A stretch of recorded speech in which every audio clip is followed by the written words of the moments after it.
This is why Putin invaded Ukraine. And I'm going to make this clear and easy and give you an example that you can't argue with. So please reserve your comments until after the video. 1 full year before the war in Ukraine began, Zelensky signed a decree commanding Ukraine to take back Crimea. That's public record. Then Ukraine moved 60 to 80,000 troops into the east and into the south. You think Russia missed that? Meanwhile, NATO was running massive war games from the Black Sea all the way up to the Baltics.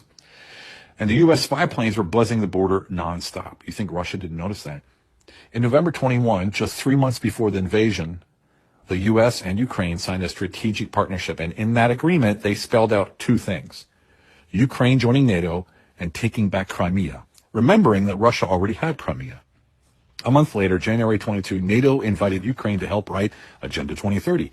That's NATO's strategic roadmap. And remember, Ukraine isn't in NATO.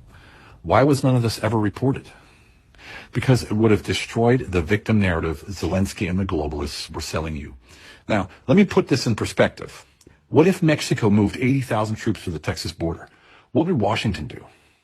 What if Russian warplanes started buzzing along the Rio Grande to support Mexico? You think America would just sit back? Or if the old Warsaw Pact invited Mexico in and even let them help write its strategy paper for 2030 with the stated goal of taking back Texas, do you think Washington would react? And if that wasn't enough, imagine Russian and Mexican intelligence launched an operation.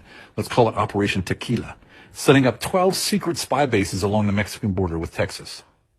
You think the U.S. would just shrug? Because that's exactly what was happening on Russia's border. The New York Times itself admitted that over the past 8 years, the CIA and MI6 helped build 12 secret spy bases in Ukraine. They trained Ukrainian intelligence, set up forward operations bases, even taught agents how to blend in. They called it Operation Goldfish. You think that wouldn't get Russia's attention?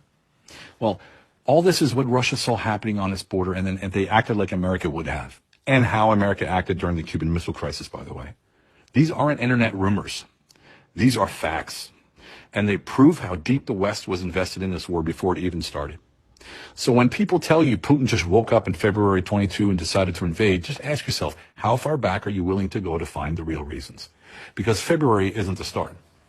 It's just a date that fits the narrative. Nothing about this began on February 22. But the press and the leaders who want to sell you lies, well, they start the clock at the exact moment that makes their story look good. And if you dare to point out the full timeline, well, like I do, you get called a Putin supporter. No, this is not taking Putin's side. It just means you're awake. And all of this is why Putin invaded Ukraine.